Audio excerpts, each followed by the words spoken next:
Shalom, everyone. Thank you for tuning in to another episode. Today, what we're going to touch on is the topic of Easter. Many of you have been socially conditioned into accepting this tradition of Easter at face value without understanding the origin, the background, where it comes from, and what the true meaning of this custom of Easter is. Most people present it as it has something to do with commemorating the death and resurrection of Christ. But what you're going to find out in this video is that it has nothing to do with that at all and has everything to do with satanic worship and pagan rituals. Many people are going to be upset about the information that comes out in this video. Do I care? Absolutely not. Absolutely not. The truth must come out whether you like it, love it, hate it or not. The truth doesn't change no matter how mad you get. So that's what we're going to be dealing with in this video. And to give those that want to know both sides of the story and want to know exactly what it is that they're commemorating and taking part of every year. People that are waking up and asking questions on the traditions that they're following to see if it matches up with the scriptures and what God wants us to do, or if it's taking us towards another path. That's what we're going to deal with today.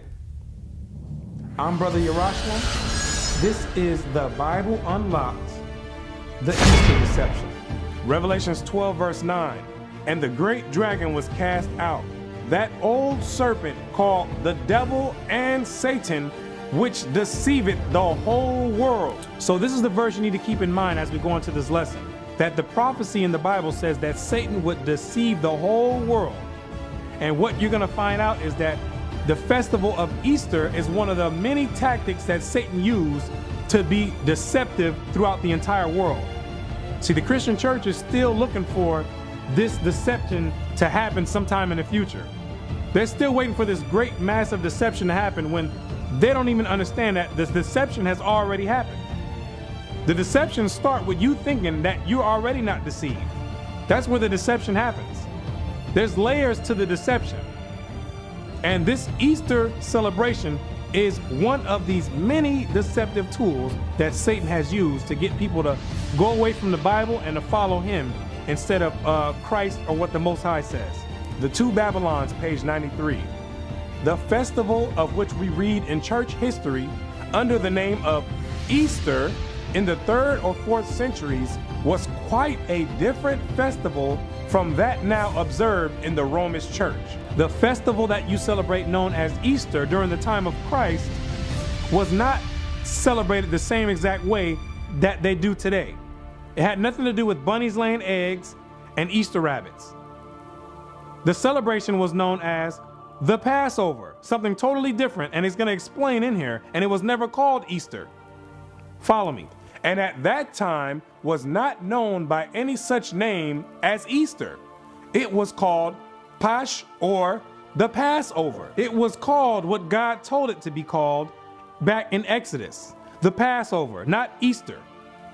You're going to find out that Easter is dealing with a totally different custom and God. That's what you're going to come to realize, that has nothing to do with the Bible at all.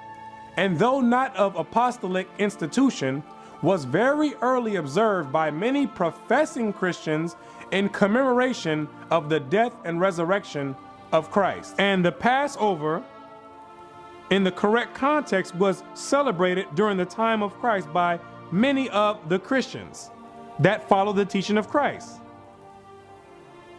Not bunnies laying eggs, or Easter rabbits, or dying eggs, or anything of that nature. It was the Passover.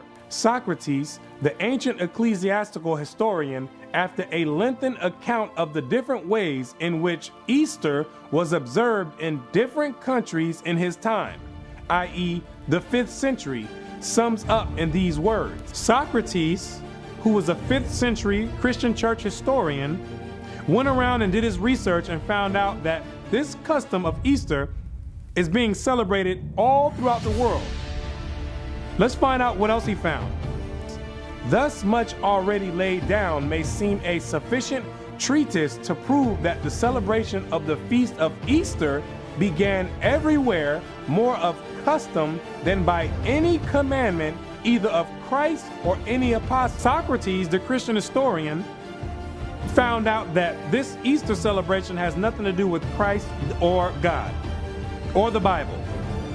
Christ never gave a commandment for you to go out there and worship on an Easter. The apostles never gave a commandment for people to go out there and do Easter egg hunts. The Bible never said anything about doing this festival called Easter. He says this is something, this is a custom that was created by other people. Now I'm going to believe Socrates' account versus the Christian pastor's account, because Socrates was there during the time when the Roman Catholic Church amalgamated these pagan principles and practices into the Christian church. He was there around that time. So I'm going to take his account versus someone that came 2,000 years later, which has a different agenda. He went and did the research on the various places that were celebrating this custom known as Easter. Page 96. Such is the history of Easter. The popular observances that still attend the period of its celebration amply confirm the testimony of history as to its Babylonian character. The custom of Easter, throughout all research, it brings a paper trail all the way back to the Babylonians, the ancient Babylonians. That's where this custom derived from. The hot cross buns of Good Friday and the dyed eggs of Pasch, or Easter Sunday, figured in the Chaldean rites just as they do now. Yes, the dyed eggs and the hot cross buns all stem back to the Chaldeans, which are the ancient Babylonians.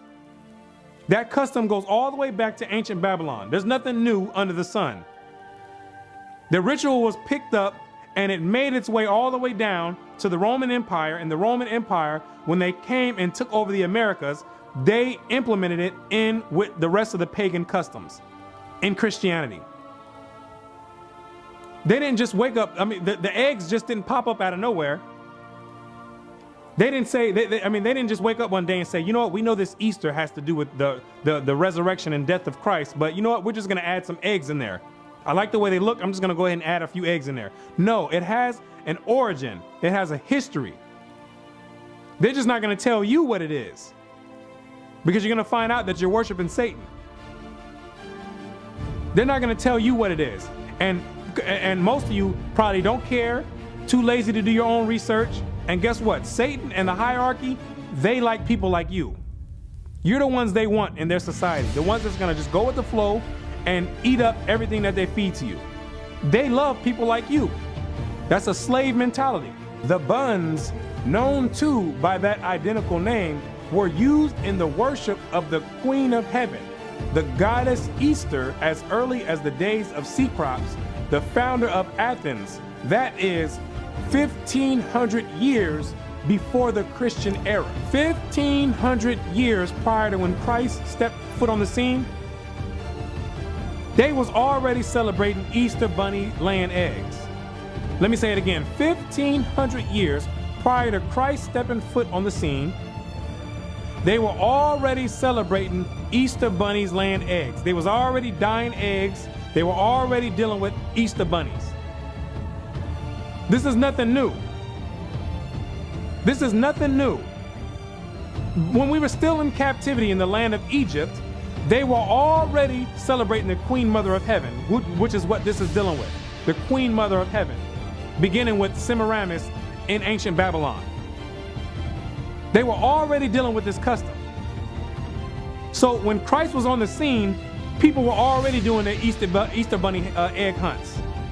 When Christ was walking on the scene, they were probably some of the people that he was healing.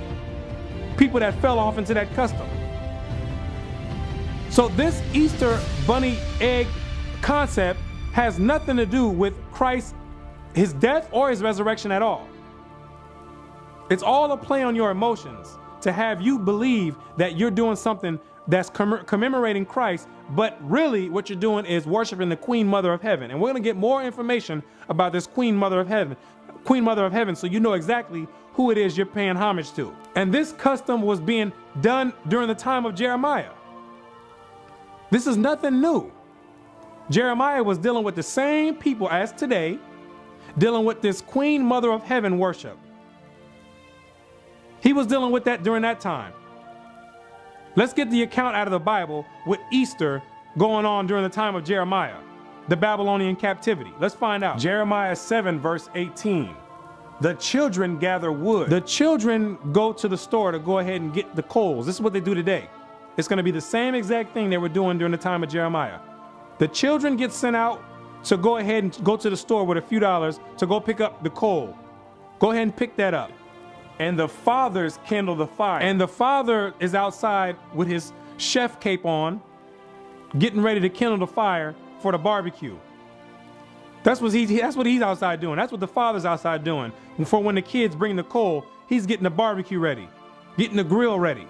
And the women need their dough. And the women are inside in the kitchen, kneading the dough, getting the rest of the entree ready. That's what the women are doing. But let's find out what they're doing all this for.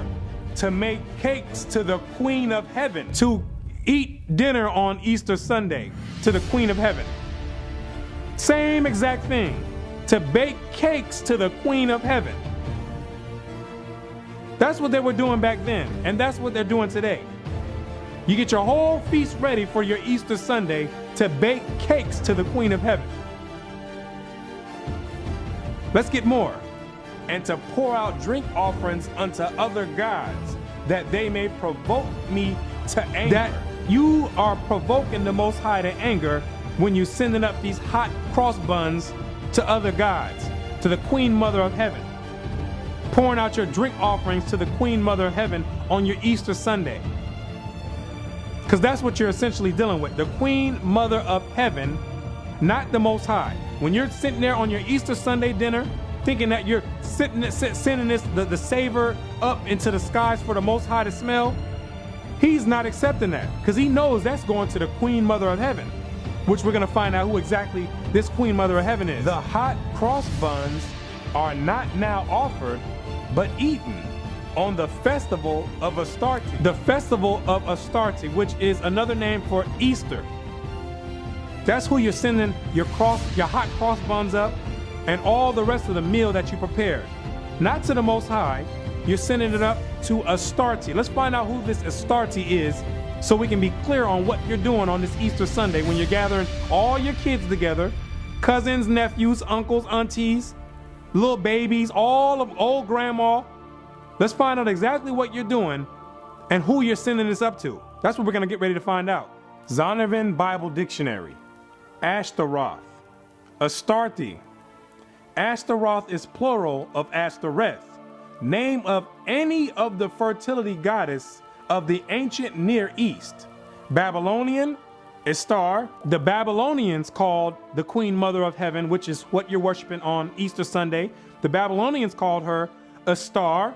Greek, Astarte. The Greeks called this same exact Queen Mother of Heaven that you're worshiping on Easter Sunday. They called her Astarte, which is the same exact god or same exact goddess as the Babylonians.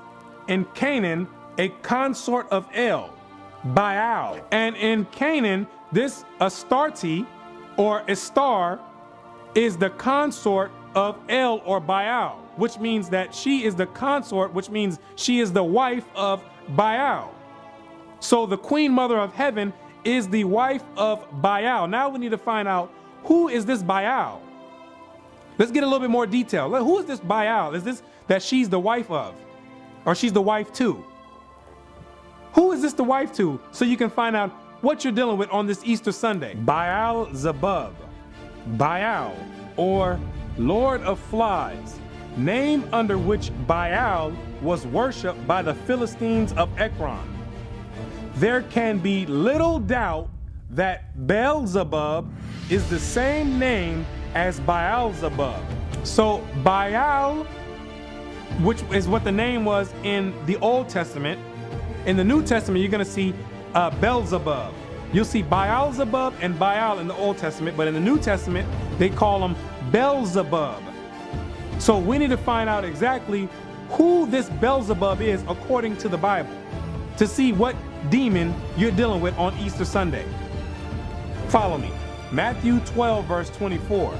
But when the Pharisees heard it, they said, "This fellow doth not cast out devils, but by Beelzebub, the prince of the devils. Beelzebub is the prince of the devils, the husband to Astarte or Astarte, the queen mother of heaven, the same woman that you're worshiping on Easter Sunday. She is the wife of Satan, the head demon. He's the leading demon out of the demonic forces. She is the wife of Satan himself.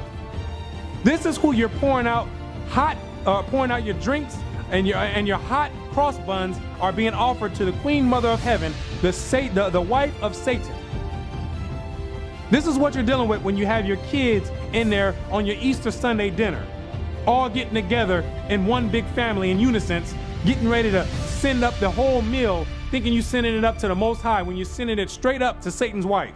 The hot cross buns are not now offered, but eaten on the festival of Astarte. But this leaves no doubt as to whence they have been derived. The origin of the pash egg is just as clear. Now we're going to get into the origin of these Easter eggs.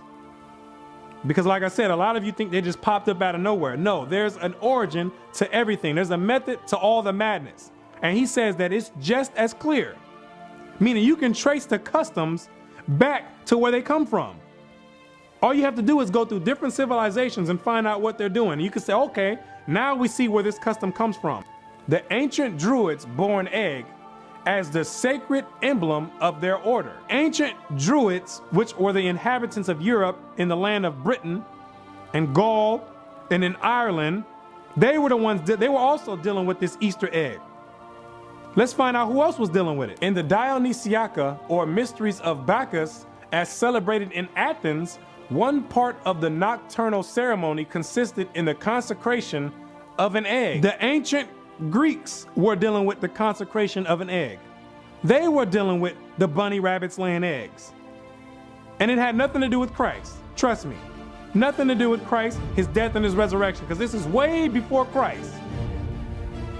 Let's get some more. The Hindu fables celebrate their mundane egg as of golden color. The Hindus were dealing with the bunny rabbit laying eggs. But the Hindus wanted to spice it up a little bit. So theirs was not just a regular egg, it was a golden egg. Let's find out who else was dealing with the egg.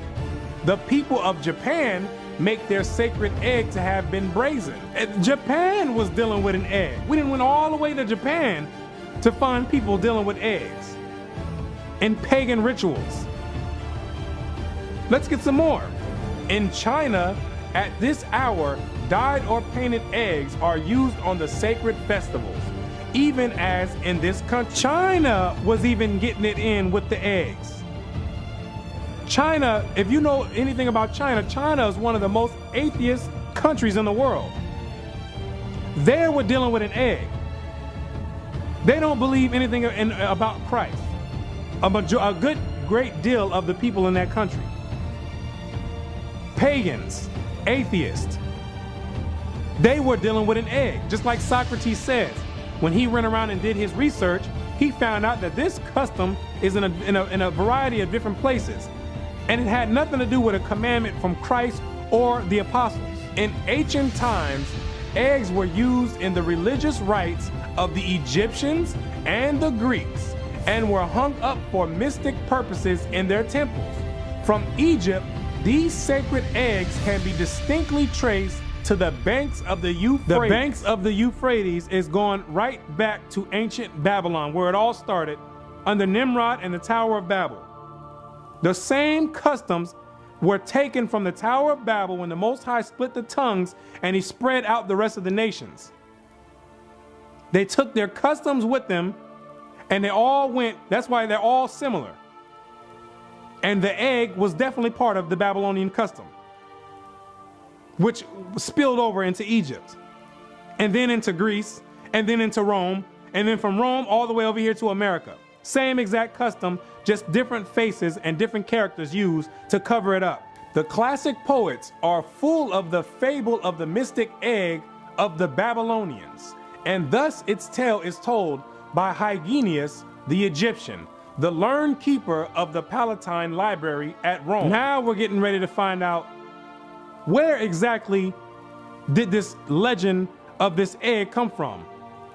What is the origin of this story of this egg?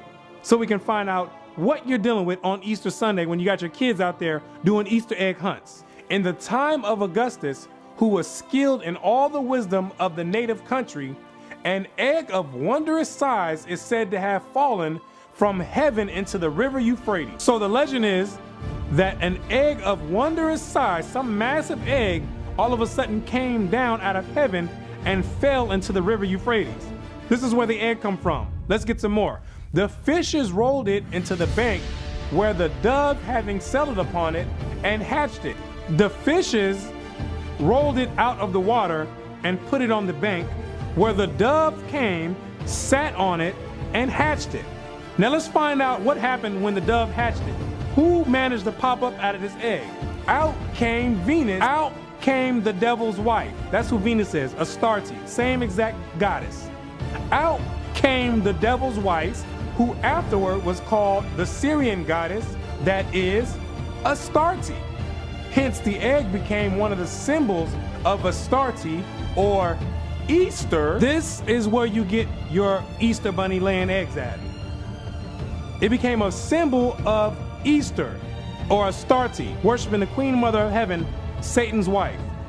This is where it derives from. This is the legend behind it. This is what you have your kids dabbling with on your Easter Sunday when you're sending up hot cakes to the Queen Mother of Heaven. This is what you're dealing with. Yes, Satan gave his wife a holiday as well. Let me say it again. Satan gave his wife a holiday as well, which he got the whole world worshiping and thinking that it has something to do with Christ, the resurrection and death of Christ, which most people, they know that this don't have anything to do with Christ's death and resurrection. But too scared to ask a question about what does this Easter egg hunt have to do with Christ dying on the cross and being risen again on the third day. Too scared to go contrary to what the world does. Too timid to ask questions. Got your kids over there doing Easter egg hunts to the devil's wife and cooking a hot Sunday dinner to send it up to Astarte, the devil's wife.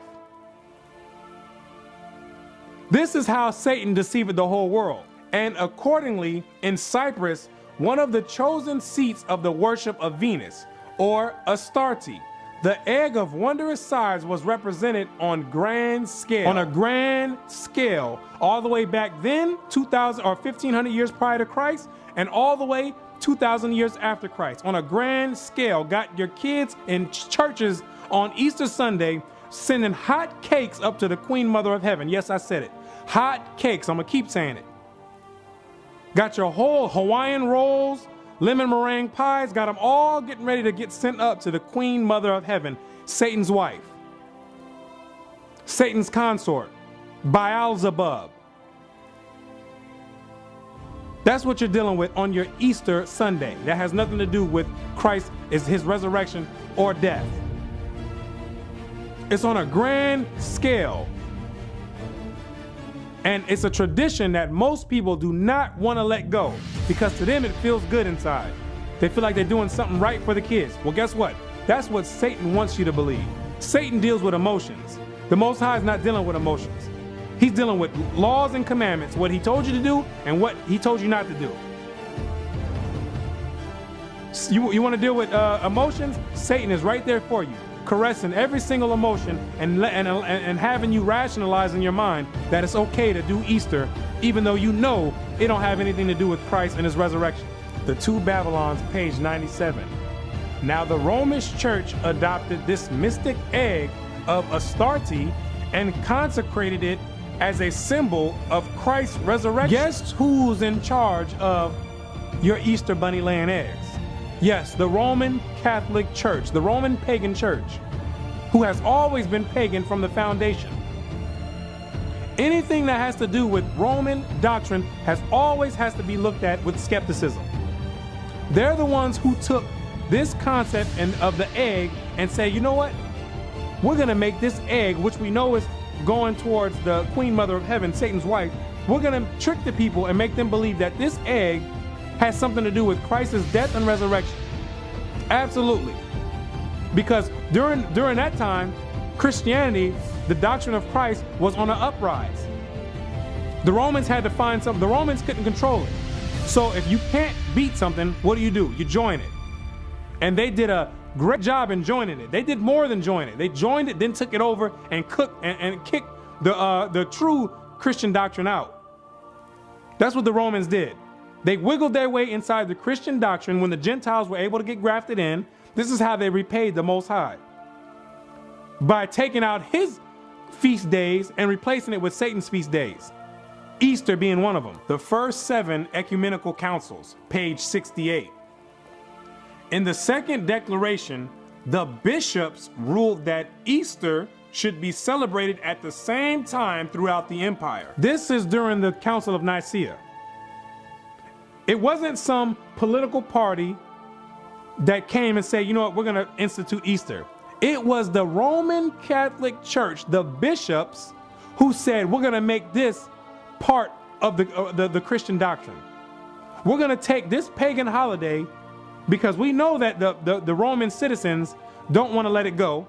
So we're going to take this and we're going to add it to the Christian doctrine so you can get the best of both worlds. You can worship Satan, the pagans can worship Satan, and we can act like we're worshiping the Most High at the same time. But we really want to worship Satan because his holidays feel a little bit better. You can be a little bit more liberal on his holidays. We don't really want to deal with Satan's or the Most High's holidays. And you have to understand, with the Roman Catholic Church, they were always pagans, and through their pagan gods, when they went out to fight wars, they would always make sacrifices to the pagan gods. So they believed heavily in these pagan gods because that's how they were winning all these wars when they went and stomped all the people, going through different countries, stomping out all the people. Then they attributed that to all those pagan gods that they were worshiping. So they did not want to give those gods up. But like I said, when the Christianity was on an uprise, they had to find some way to suppress it. So they just blended them both together so they can still worship their same gods, Satan, and make people think that the other people are really worshiping the Most High God. Acts 16, verse 20. And brought them to the magistrates, saying, these men, being Jews, do exceedingly trouble our city. This is Paul being brought by the masters of some lady that he just healed because she had a spirit of divination on her. Her masters didn't like that he healed her. So they brought him to the magistrates because the Romans, like I said, have always been pagans and they never wanted anything to do with the Most High God. They brought him to the magistrates and said, this man is troubling our city. You would think it would be a good thing for Paul to be casting out demons. But no, not to the Romans. He said that these men are troubling our city and teach customs which are not lawful for us to receive, neither to observe, being Roman. Trying to tell us to keep God's commandments and worship the Most High, and we don't want to do that. We want to worship Satan. See how the Romans had a problem with that? They said it's unlawful. That means it's a law for us not to be able to keep God's commandments. That's what it was with the Romans. To be a pagan is what you needed to do. So these people were complaining that Paul was over there healing people and telling people to keep God's commandments and follow Christ. Anytime you're dealing with the Roman Catholic Church, you always have to be skeptic. You always have to use skepticism when dealing with doctrines from the Roman Catholic Church. Who else is dealing with the Roman Catholic Church? 99% of the Christian churches all around the world. If you're dealing with Sunday worship, you're part of the Roman Catholic Church. If you're dealing with Christmas, you're part of the Roman Catholic Church.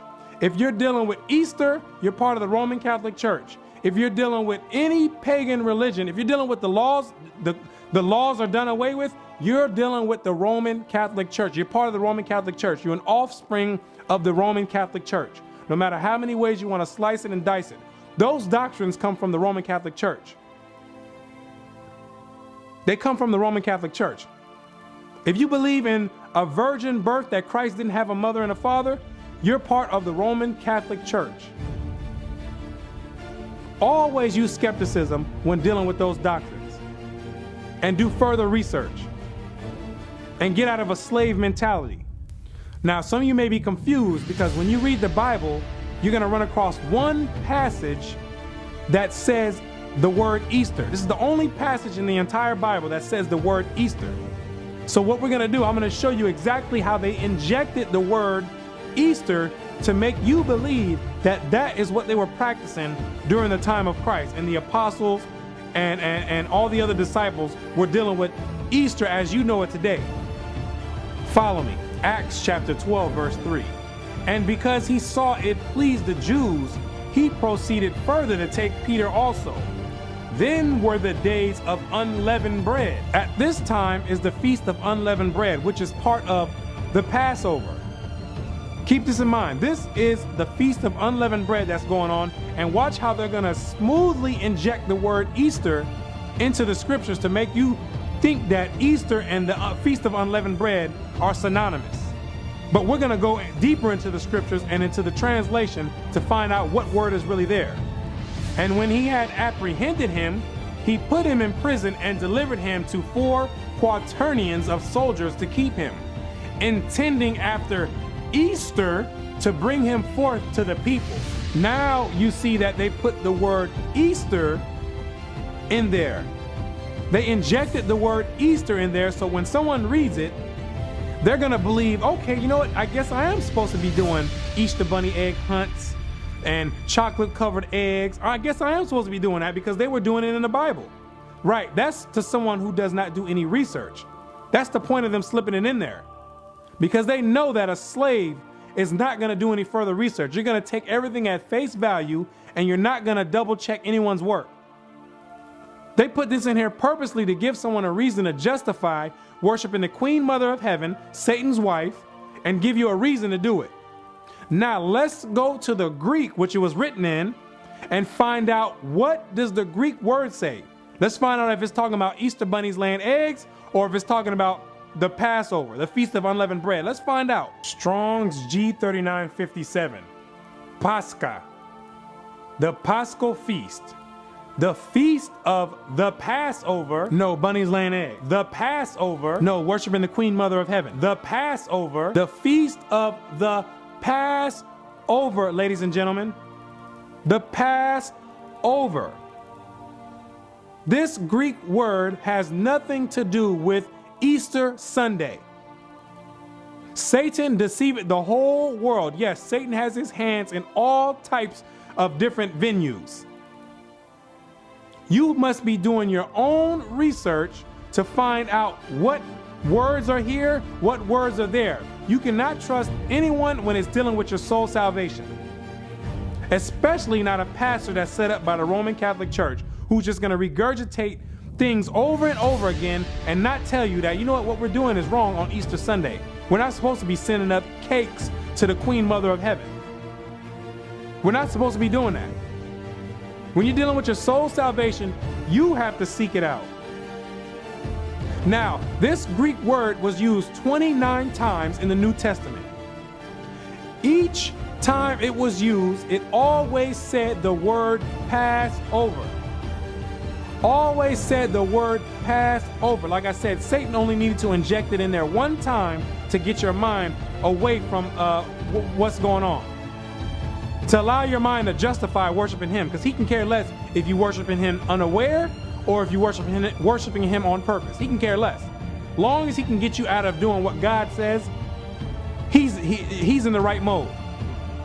Now let's find out what the scholars say about this translation on this Easter here. The Two Babylons, page 93. Everyone knows that the name Easter, used in our translation of Acts 12 verse 4, refers not to any Christian festival, but to the Jewish Passover. Everyone knows that this word Easter is not supposed to be there. Everyone knows that Satan done injected the word Easter into the Bible. And when he says everyone, he's not talking about the peasants going to church on Sunday the Sunday worshipers that's going in there, not opening up the Bible, sitting there in a Sunday church, listening to someone preach, which ain't coming from the Bible, for 2 hours, getting up, singing songs and dancing, paying tithes and going home. He's not talking about you. When he says everyone, is referring to everyone in the hierarchy that has their hands in the Christian doctrine. The high-ranking bishops that are controlling the Christian doctrine going around. The Bible scholars, they all know that this translation is incorrect. They all know that this translation is incorrect. The translators, when they translate the Bible, they know that translation doesn't go there. But they're under someone else's authority, and they are forced to put that translation there as Easter when they know it does not say Easter there. And we're going to prove that they know it as well. Everyone knows that translation does not go there. This is one of the few places in our version where the translators show an undue bias. This is one of the few places in the Bible showing that Satan has his hand in the translations. That's what he's saying. This is one of the few places where you can see clearly Satan's signature on it. Because it's a clear, purposely done mistranslation. It's not like it was something difficult or some difficult translation, some difficult Greek word. It was a clear mistranslation on purpose. And when he says everyone, we're getting ready to prove that everyone knows this.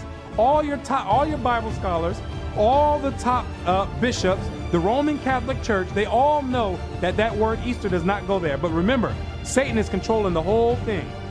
Satan controls the world. He's in control of this world. Satan is at the helm of the Roman Catholic Church. Zondervan Bible Dictionary. Easter, Passover, rendered Easter in Acts 12 verse 4 KJV, but correctly translated Passover in ASV. Correctly translated Passover. This is from the Bible scholars.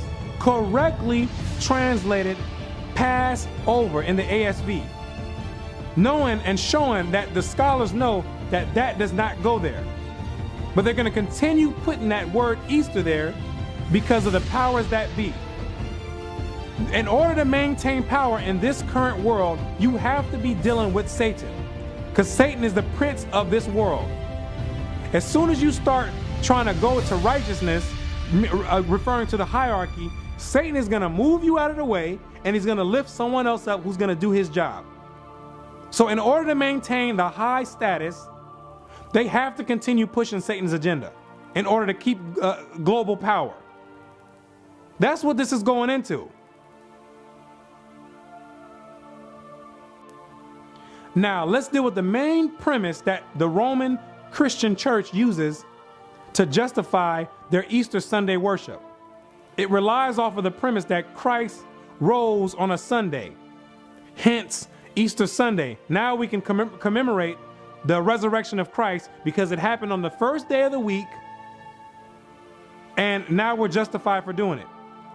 Now let's find out if that's true according to the scriptures, because it sounds good from the surface when you hear somebody talk without backing it up. Let's go into the scriptures and find out, did Christ rise on a Sunday, or is that another tactic used by the devil to deceive the whole world? And you be the judge. Matthew 28 verse 1. In the end of the Sabbath, as it began to dawn toward the first day of the week, came Mary Magdalene and the other Mary to see the sepulchre. This is what I need you to do right now. I need you to pay attention to what you're reading.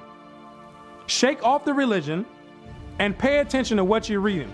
It says, as it began to dawn toward the first day of the week, meaning it was not the first day of the week, it was dawning toward the first day of the week, meaning the sun was getting ready to drop, but it was still the Sabbath day. Understand this. I need to speak like this, because when it doesn't matter, people with high educations can't understand this basic concept that's getting ready to be brought out. Because that religion, when it grabs you, it's got a hold on you like worse than any drug. Dawning toward the first day of the week. That means it was still the Sabbath day. Let's find out what happened when Mary Magdalene came to the sepulchre of Christ. Verse 5, and the angel answered and said unto the women, fear not ye, for I know that ye seek Jesus, which was crucified. He is not here, for he is risen. Christ was not there. He was already risen. It was dawning toward the first day of the week, meaning it was still the Sabbath day. Christ was already up and walking around when they came to visit the sepulchre on the Sabbath day. It was not a first day. It was still the Sabbath day. When they came, he was already gone. He was already risen. I'm still trying to find out how an intelligent and intellectual person could sit here and read this and come out with the conclusion of Sunday. It's not because of that. It's because of religion. Religion and psychology. Psychology will make your mind believe anything it wants. And you're going to find out how powerful psychology is when we get ready to go into this next part of the topic. Psychology is on another level. That's what Satan's dealing with, psychology. To make you believe that this is talking about the first day of the week to try and justify Sunday worship and Easter worship and Easter Sunday. When it's clear that Christ was not in the tomb when they came, when it was dawning toward the first day of the week. He was gone already. Understand that. That's your Easter Sunday already gone. Telling you that the premise is a lie. It has nothing to do with Christ. It has everything to do with worshiping the Queen Mother of Heaven, Satan's wife. Has everything to do with cooking hot buns to the Queen Mother of Heaven, as they were doing it 1,500 years prior to Christ. Before he was even on the walking the earth, they were already doing this. But now the Roman Catholic Church amalgamated this practice in and trying to find every little scripture they can to try to make it, to try to justify the pagan worship and make all the masses believe it. And you will believe it if you're a slave. A slave mind will believe it. You'll believe anything that's tossed in front of you, like something as simple as this. The pastors make sure they leave no room for questioning at the end of the sermon. And when you do ask them a question, they're not going to bring you to the Bible. They're going to give you a bunch of philosophy on how we're supposed to be doing Easter. Sending your soul right to the lake of fire. That's what's going on. To touch on the Good Friday deception. Because the Good Friday goes off of the premise that Christ died on a Friday and he rose on a Sunday. But when you go to the scriptures, you're going to find out there's a problem with that. Watch Matthew chapter 12, verse 40. For as Jonah was 3 days and 3 nights in the whale's belly, so shall the Son of Man be 3 days and 3 nights in the heart of the earth. It says he would be 3 days and 3 nights in the heart of the earth. I'm still trying to figure out what mathematical equation the Christian church has came up with in order to get 3 days and 3 nights from Friday to Sunday. I'm trying to figure out what type of dimension they're delving into to make this add up. I've counted this thing multiple times and I can't figure out how you get 3 days and 3 nights and have a whole billions of people believe that this math adds up. Let's count and see if we can get it, because maybe I'm mistaken. Maybe I haven't delved into that 4th or 5th dimension that these other people are delving in to see this. Friday night to Saturday night is 1 day. Saturday night to Sunday night is 2 days. Christ said he would be in the belly of the earth for 3 days. That means it would be from Sunday night to Monday night would be 3 days, which we know is still a lie because Christ rose on a Sabbath. When they came to the sepulchre, he was already gone when it was dawning toward the first day. So the whole premise is wrong. The whole premise is built off of deceit. Christ, you can't get 3 days and 3 nights from Friday to Sunday. It's impossible. Einstein can't do it. I don't care what mathematician you bring out, he can't do it. This is basic mathematics that you learn in the 1st grade or in kindergarten. Now let's do the math correctly to find out when he died. We know he rose on a Sabbath day for sure. So we go Wednesday to Thursday, that's 1 day. Thursday to Friday, that's 2 days. Friday to Saturday. Amazing how the math adds right up. Christ didn't die on a Friday, ladies and gentlemen. He died on a Wednesday. Friday, you can't get 3 days and 3 nights from Friday to Sunday. Both of those are wrong. The Friday and the Sunday, they're both wrong. And the Christian church is purposely misleading the people. Purposely misleading the people off of simple mathematics that any first grader could put together. And got people with PhDs not able to understand this. Not asking questions. When you got a little first grader who can figure this out. This is the deception going on in the Christian church. Satan is all in it. He's all the way in it. Now let's find out what holiday or holy day you're supposed to be celebrating at the same exact time that you're sending up cakes to the Queen Mother of Heaven, Satan's wife. God gives you a holiday or a holy day to be celebrated during the same exact time of the year. So there's no excuse on why you can't do the Most High's holiday and you have to go and do Satan's holiday. There's no excuse. Exodus chapter 12, verse 3. Speak ye unto all the congregation of Israel, saying, in the 10th day of this month they shall take to them every man a lamb, according to the house of their fathers, a lamb for a house. And if the household be too little for the lamb, let him and his neighbor next unto his house take it according to the number of the souls. Every man according to his eatings shall make your count for the lamb. Your lamb shall be without blemish, a male of the first year.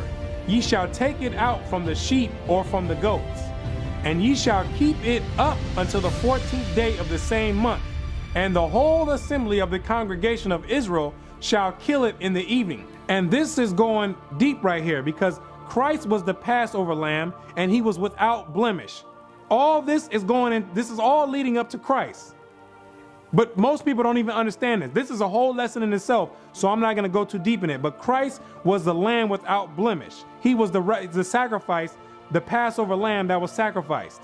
And the whole assembly of the congregation of Israel shall kill it in the evening. And this is exactly what they did to Christ. The congregation got together and said, put him to death. This is the same exact account right here. And you're not celebrating this? This is what you're supposed to be celebrating. This is what you're supposed to be commemorating. This is supposed to be the memorial, not Easter bunnies laying eggs. And they shall take of the blood and strike it on 2 side posts and on the upper doorpost of the houses, wherein they shall eat it. And they shall eat the flesh in that night, roast with fire and unleavened bread, and with bitter herbs they shall eat it. So you're supposed to eat the Passover lamb with bitter herbs. That's what you're supposed to also get, the lamb and the bitter herbs. Eat not of it raw nor sodden at all with water, but roast with fire, his head with his legs, and with the purtenance thereof. And ye shall let nothing of it remain unto the morning. And that which remaineth of it unto the morning ye shall burn with fire. And you're supposed to eat the entire lamb dinner and have nothing left for the morning. It's supposed to be all eaten that same day. So it's not no, give me a plate, let me send one home, or let me give out 3 or 4 plates to take home. It's not none of that. You eat the dinner that night, anything else, it's done. Thus shall you eat it with your loins girded, your shoes on your feet, and your staff in your hand. And ye shall eat it in haste. It is the Most High's Passover. You eat it with haste because we had to leave Egypt quick. So you eat the dinner quick. It is the Lord's Passover. For I will pass through the land of Egypt this night, and will smite all the firstborn of the land of Egypt, both man and beast. And against all the gods of Egypt will I execute judgment. I am the Lord. And the blood shall be to you for a token upon the houses where ye are. And when I see the blood, I will pass over you, and the plague shall not be upon you to destroy you when I smite the land of Egypt. This is the part of, this part represents Christ's blood for the next destruction that's getting ready to come up. The next plagues that are getting ready to come up. That's why when it says in the New Testament, Christ is our Passover, that means his blood is our Passover. So when the Most High getting ready to put his last destruction out, if you don't have that blood of Christ, and I'm not talking about the Roman Catholic Christ, I'm not talking about that Jesus, I'm talking about the Christ of the Bible. If you don't have that blood sprinkled on you, get ready to die. If you get caught and on Easter Sunday sending up cakes to the Queen Mother of Heaven, get ready to die on that one. That's what the blood is commemorating. So when it says Christ is our Passover, that don't mean we don't have to do no Passover now because Christ became the Passover. No, his blood is the Passover. So when the Most High sends the death angels out and he sees the blood on you, they can pass right on over you and kill everyone else that's worshiping the Queen Mother of Heaven on Easter Sunday, yes, and Christmas and any other the pagan rituals. And this day shall be unto you for a memorial, and ye shall keep it a feast to the Lord throughout your generations. Ye shall keep it a feast by an ordinance forever. What do you not understand about forever is my question. We wouldn't have this discussion if people went into the Old Testament, found out what the Most High said. This discussion wouldn't even be on the table. The Most High said forever. Forever. That means 1,000 years passed. You got another 1,000,000 years left. After that 1,000,000 years is left, you still got another 100,000,000 years left. Forever. It didn't say until Christ came and died on the cross. It didn't say until Paul went out preaching the word. It didn't say until the Roman Catholic Church took over the Christian doctrine and forced Easter upon you. It said forever. There should be no dispute on what you're supposed to be doing during the time, because the Most High gives you two choices. He gave you Easter, that's a choice, or the Most High's Passover, when he tells you right now that it's supposed to be celebrated forever. Which one are you going to pick is the question.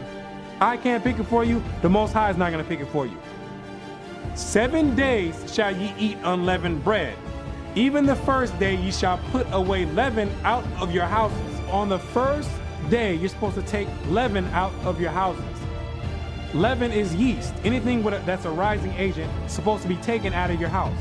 And you're supposed to eat unleavened bread, things like crackers, things that don't have any rising elements in it.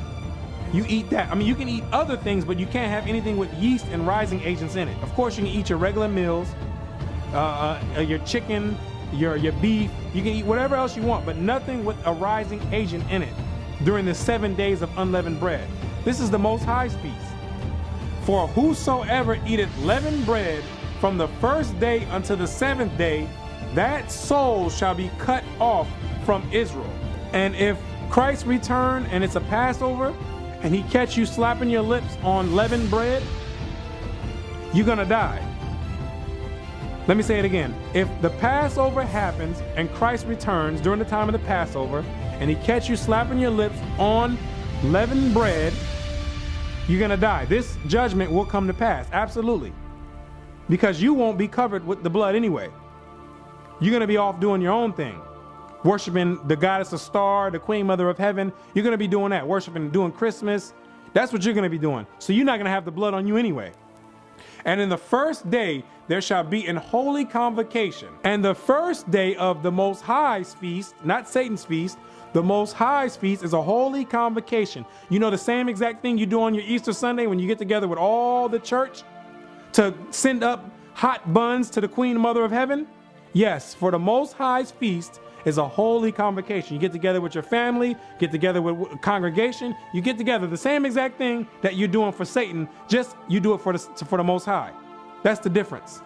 And in the 7th day, there shall be an holy convocation to you. And guess what? You get another convocation on the 7th day. So you get 2 holy convocations to get together with everyone. 2's better than 1, right? So why would you want to take Satan's 1 when you can have the Most High's 2? No manner of work shall be done in them, save that which every man must eat. So the first day and the last day of the Feast of Unleavened Bread, you're not supposed to be doing any work. If you're able to take those days off of work, take them off. You're not supposed to be outside doing anything else. No servile work. It's a day of rest. That only may be done of you. And ye shall observe the Feast of Unleavened Bread. For in this selfsame day have I brought your armies out of the land of Egypt. Therefore shall you observe this day in your generations by an ordinance forever. How many times do the Most High have to tell you forever? He knows that people are just not going to understand it. So he has to tell you forever 2 times in the same sentence or in the same chapter. Forever. Forever means forever. That does not mean there's a time period when it stops. Forever means forever. Grasp that concept. Next time you get ready to go out and do your Easter Sunday, grasp that concept. You can't stand in front of the Most High on Judgment Day when he has a verse like this in the Bible. There's nothing to be confused about. He said forever. It tells you in the Bible it's impossible for God to lie. That's what it tells you. That's the one thing that is impossible for him to do, is to lie. He says forever, that's what he meant. Forever. Try to stand in front of him on Judgment Day and give him some excuse when you have this verse right here in the Bible saying forever. In the first month of the 14th day of the month, at even, ye shall eat unleavened bread until the 21st day of the month at even. This confused with the first month in the modern calendar, because that's not what this is talking about. It's talking about the first month, which usually falls between March and April during the time of the new moon. The months in the Bible go off of the new moons. Each time a new moon comes in is a new month. So that's what this is referring to. Usually during the time of March and April, there's the new moon that falls around that time. So the first or the 14th day of after the new moon is when the Passover starts. And unleavened bread is going to be on your menu all the way to the 21st day at evening. 7 days shall there be no leaven found in your houses. For whosoever eateth that which is leavened, even that soul shall be cut off from the congregation of Israel, whether he be a stranger or born in the land. Ye shall not eat nothing leavened. In your habitations shall ye eat unleavened bread. This is the year 2015, and this year the Passover falls on a Friday, April the 3rd, at evening. Let me say it again. 2015, the Passover commences on April 3rd at evening of 2015. By coincidence, guess what else starts on April 3rd? Yep, you guessed it. Good Friday. Good Friday. So now you have to make a choice. Which one are you going to do? Are you going to do the Passover like the Most High said would be an ordinance and a memorial forever? Or are you going to do what the Roman Catholic Church tells you to do? Worship the Queen Mother of Heaven, Satan's wife, on April the 3rd. That's something you're going to have to pick. That's why the Most High always gives you 2 choices. He wants to see where your heart is really at. He wants to see if you're going to be down with him or if you're going to be an idolater and go and worship other gods. That's what he wants to know. Easter Sunday falls on April 5th, 2 days later. Not 3 days, like the Christian church will want to make you believe. 2 days later is when your Easter Sunday is going on. But guess what else is going on during that time? The Feast of Unleavened Bread, like the Most High said. 7 days from the Passover starting April 3rd at evening, ending at April 11th at evening. But Satan worked his way right in there to have people think that they're supposed to be doing Easter at that time. But you're going to have to pick. Which one are you going to be doing? Because you can't do both. You can't bake cakes during the time of the Feast of Unleavened Bread, because that's unlawful during that time. No leavened bread. So there's going to be people baking all type of cakes to the Queen Mother of Heaven with all type of leaven in there, like the Most High told you not to do. This is where it comes down to where your heart is really at. The Most High is always going to give you two choices. He'll give you two choices, absolutely. He'll give you your opportunity. If you want to worship Satan, you go right ahead. But there's a punishment for being an idolater. There's a punishment for doing what you think is right instead of what the Most High told you is right. Revelations 21 verse 8.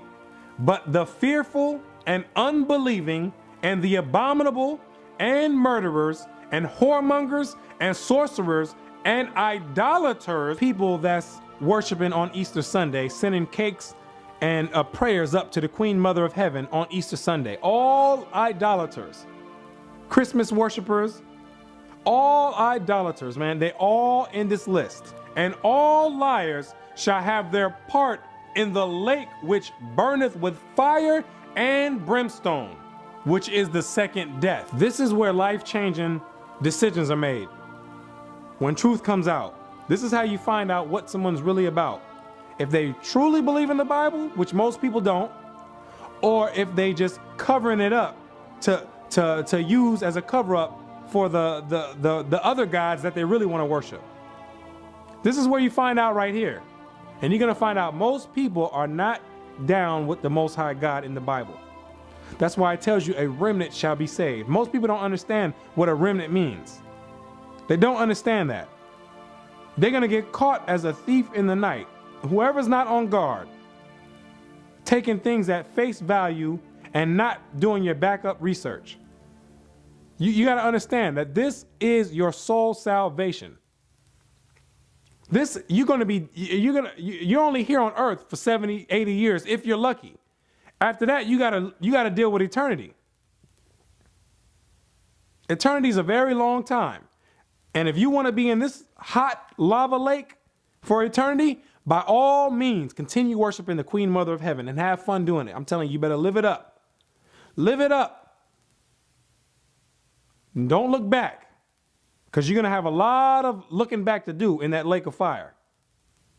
If you get sent there, you got to have a lot of looking back to do on how fun it was doing the Easter egg hunts with your children, all that you're going to have. Because those are only memories you're going to have. And you might not even be able to remember those because it's going to be so hot. And you're going to be there forever. Then you're going to understand what it means forever. Like the Most High told us to do the Passover, a memorial forever. You're going to find out what it really means forever in the lake of fire. Absolutely. You're going to understand what the Most High means when he says forever. That it's not, he's not just being cute, saying, oh, I think this feels good. I think this sounds good right here in this part of the sentence. No, he means what he says. He's not playing no game. He's not playing games at all.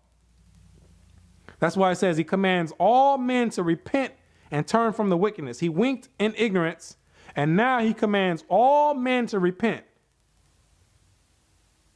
But it's hard to repent when you have your lust and you're invested in Satan. It's very hard to repent when you have your mind in what Satan's doing, and Satan has a grab on you and he has a hold on you. Understand this. So with that, I'm going to say shalom and peace and blessings to the 12 tribes and all the rest of the viewers coming back in these last days. Shalom.